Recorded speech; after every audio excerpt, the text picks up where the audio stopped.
Good morning fourth class. देखिए इसमें हमारा क्या चल रहा था, निबंध चल रहा था। निबंध मैंने आपको बताए थे पढ़ के। इसमें हमारे ब्लॉक शब्द हो गए, पर्यायवाची हो गए, अनेक शब्दों के लिए एक शब्द, मुहावरे, कहानी लेखन, पत्र लेखन, कुछ सरल निबंध, ये मैंने आपको करवा दिए थे। ठीक है, आज जो करेंगे अभी हम करेंगे 5 वर्ग। अच्छा,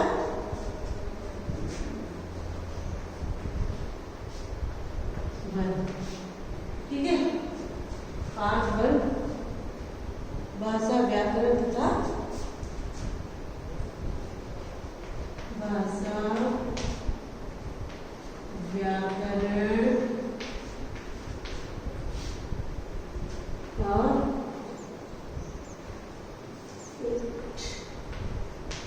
और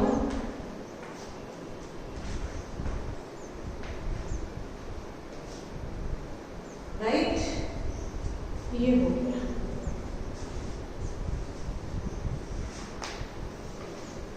ठीक है, ये हमारे चैप्टर का नाम है। तो अभी मैं पढ़ के आपको बताती हूँ, आप लोग सुनते चलिए जाइएगा। रीता, तुम गाय को रोटी दे दो। हाँ माँ, मैं गाय को रोटी खिला रही हूँ। भौ, हाँ हाँ पता है, तुम्हें भी खाना चाहिए, मैं तुम्हें डबल रोटी देती हूँ। जो रीता थी वो बात कर रही थी, किससे बात कर रही थी भाई? माँ से बात कर रही थी। फिर डॉगी भौ कर रहा था तो डॉगी से भी बात कर रही थी। डॉगी से बोल रही थी कि भाई मैं आपको दे रही हूँ भी खाना, आपको भूख लग रही है इसलिए, है ना। फिर क्या दे रखा है, ऊपर लिखे वाक्यों में माँ, रीता तथा कुत्ता सब अपने मन की बात कह रहे हैं। माँ ने भी अपने मन की बात कही, रीता ने भी कही और डॉगी ने भी कहा अपने मन की बात। ठीक है, तो इस तरीके से मनुष्य अपने मन की बात को 3 प्रकार से प्रकट करते हैं। कैसे कैसे? लिखकर, बोलकर और संकेतों द्वारा। ये 3 प्रकार हैं, इसके 3 रूप हैं, आप कुछ भी कह सकते हैं। तो मैं आपको इसकी डेफिनेशन लिखवा देती हूँ बोर्ड पे, और डेफिनेशन के बाद में इसके भेद में आपको बताती हूँ। ठीक है, तो देखिए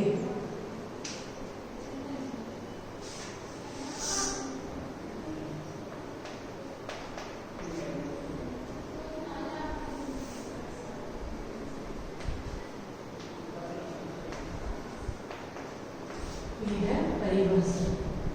परिभाषा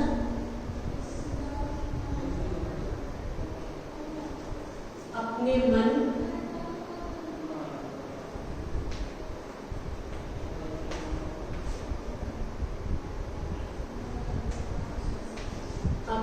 मन की बात को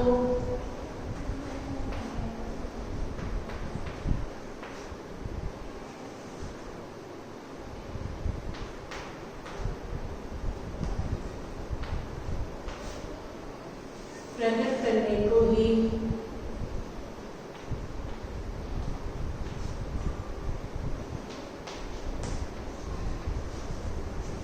भाषा कहते हैं। भाषा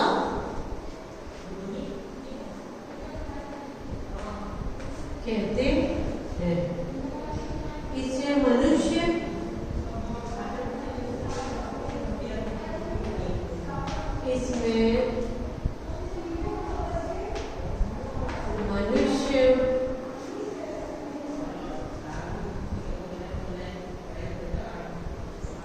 पशु,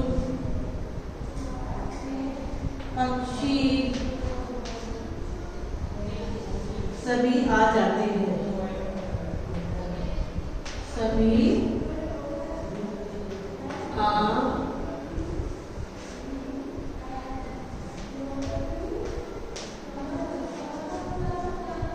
कई अपने मन की बात को प्रकट करते हैं, कोई भाषा कहते हैं। इसमें मनुष्य हो, पशु पक्षी हो, सभी अपने मन की बात प्रकट करते हैं। ठीक है, इसके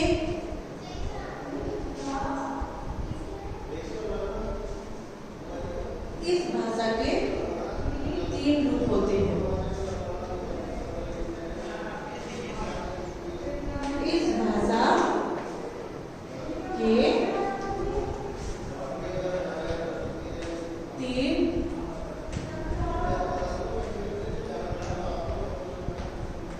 होते हैं। कौन कौन से? एक होता है लिखित भाषा, लिखकर, फर्स्ट लिखित, सेकंड मौखिक,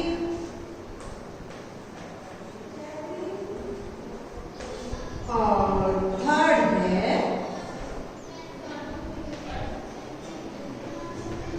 सांकेतिक। ठीक है, तो इसमें देखिए, इसमें क्या है? लिखित जो होती है वो अभी जो मैंने लिख के आपको बताया उसको लिखित कहते हैं। मौखिक जो मैं आपको मुंह से बोल कर बताती हूँ ना, जैसे अपने मन की बात को प्रकट करने की, को ही भाषा कहते हैं।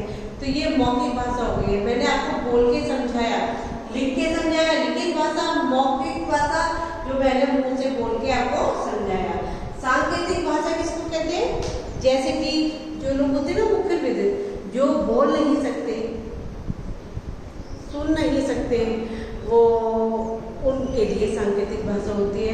और आपने जो देखा है कि भाई हम लोग जब ड्राइव करते हैं तो लाइट आती है ना रेड, और अब तो रेड लाइट चल गई है, तो रेड लाइट जब आती है तो गाड़ी अपने आप रुक जाती है। पहले क्या होता था कि एक पुलिस वाला होता था जो व्हाइट कलर में रहता था, उसके पास विशल होती थी, सीटी बजाता था, फिर वो रोकता था। जैसे ट्रैफिक आ रहा है तो सीटी बजाई, उसने हाथ करा, फिर रोका, फिर इधर हाथ किया, फिर रुका, फिर सीटी बजाई, फिर सामने वाले को यूँ कर दिया, इस तरीके से।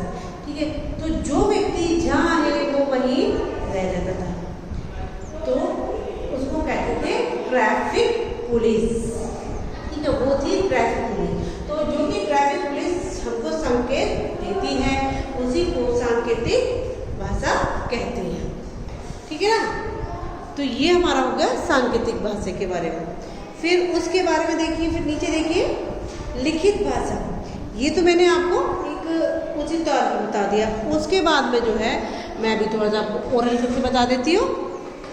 राइट, लिखित भाषा, अब देखो मैंने अपनी जनरल वे में बताया, अब जो बुक का है वो आपको बता देती हूँ। लिखित भाषा, लिखित भाषा वह है जो हम लिखकर अपने मन की बात को दूसरों तक पहुंचाते हैं, फिर चाहे वह पत्र हो, कंप्यूटर पर मेल लिखकर हो, या वस्तु पुस्तक लिखकर, या फिर समाचार पत्र हो। लिखकर कही गई बात, सबसे सीधा सिद्धांत है लिखित भाषा को कहते हैं, लिखकर की गई बात को ही लिखित भाषा कहते हैं। अब ये रह गया मौखिक भाषा। मौखिक भाषा, मौखिक भाषा वह है जो हम अपने मन की भावनाओं को बोलकर कहते हैं। जैसे कि पिताजी मेरी कॉपी खत्म हो गई है, ला देना। तो ये आपने अपने फादर से बोला, तो आपने कैसे कहा? बोलकर कहा, यानी मौखिक उसमें कहा। फिर हाँ बेटा मैं आज शाम को ले आऊँगा, तो ये क्या हो गया? ये भी मौखिक भाषा हुई, यानी कि आपने पिताजी से बोला और पिताजी ने आपसे बोला। कल तुम्हारा जन्मदिन है, अपने मित्र को पार्टी के लिए बुला लेना। पशु पक्षी भी अपनी भाषा बोलकर दूसरों को समझाते हैं। तो इसका सीधा मीन्स निकल के आता है, जो बोलकर कही गई बात उसको मौखिक भाषा कहते हैं। ठीक है, सांकेतिक भाषा, कुछ ऐसे भी लोग हैं जो बोल नहीं सकते, वे संकेत के द्वारा अपनी भाषा को दूसरों को समझाते हैं, जैसे कि मैंने अभी आपको बताया था उस तरीके से। इसमें जैसे कि लिखित भाषा के बारे में है, मौखिक भाषा के बारे में है, तो इनको सबको क्या है, जैसे कि क्वेश्चन बना ले, भाई क्वेश्चन बना दिया, लिखित भाषा किसे कहते हैं, मौखिक भाषा किसे कहते हैं, या फिर भाषा की डेफिनेशन लिखिए, यानी परिभाषा लिखिए, आप किसी भी तरीके से उसको समझा सकते हैं। अब देखिए भाषाएं, संसार बहुत बड़ा है, कितना बहुत बड़ा संसार है, अनलिमिटेड। अब जो एक मिनट मेरी बात सुनो पहले, जो मैंने आपको बोर्ड पे लिखा है उसको आप कॉपी में अपनी पे कर लीजिएगा, ठीक है, क्योंकि वर्क आपके पास अप टू डेट कंप्लीट रहना चाहिए जो मैंने आपको कराया है। तो अब मैं पढ़ाऊँगी भाषाएं। भाषा, संसार बहुत बड़ा है, इसमें अनेक देश हैं, हम हर देश की अपनी अलग अलग भाषा होती है, जैसे यूरोप में अंग्रेजी के साथ साथ जर्मन व फ्रेंच भी भाषा बोली जाती है। वैसे ही हमारा देश भारतवर्ष भी विभिन्न राज्यों से बना देश है। यहाँ प्रत्येक प्रांत या राज्य में अलग अलग भाषाएं बोली जाती हैं। अब देखिए कौन कौन सी भाषा बोली जाती है।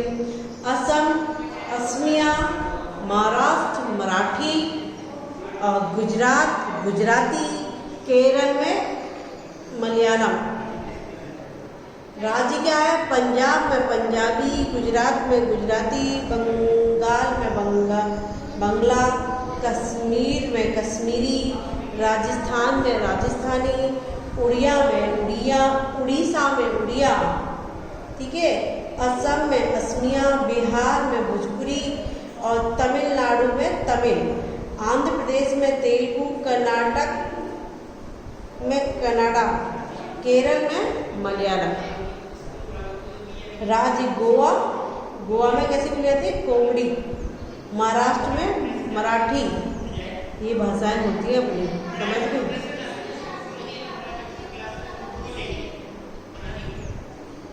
तो ये जो हमारी भाषाएं जो मैंने आपको बोल के बताई है, आप प्लीज़ चाहे तो इसकी एक तालिका बना लीजिए, और आपके पास बुक है तो बुक में तो कोई बात है ही नहीं, बुक में हम ऐसे ही पढ़ लेंगे, ठीक है ना। तो उसके बाद में बहुत सारा इसमें भी दे रखा है,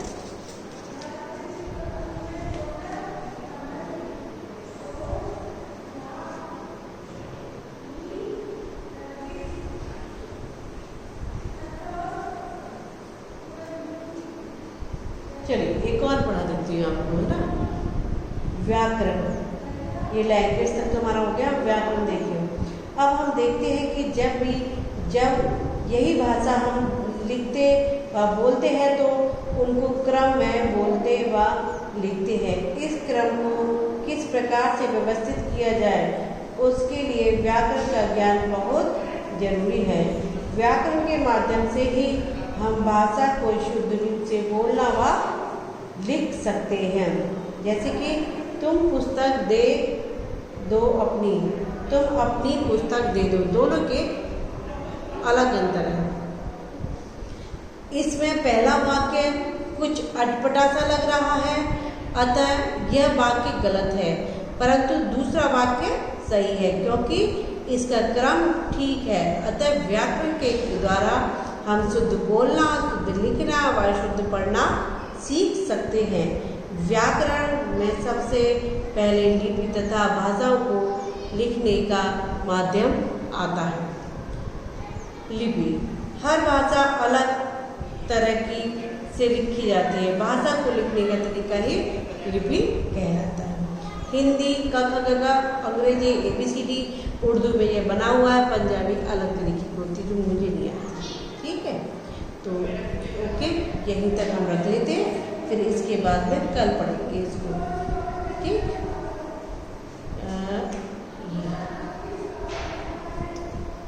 चलिए ओके बाय टेक केयर।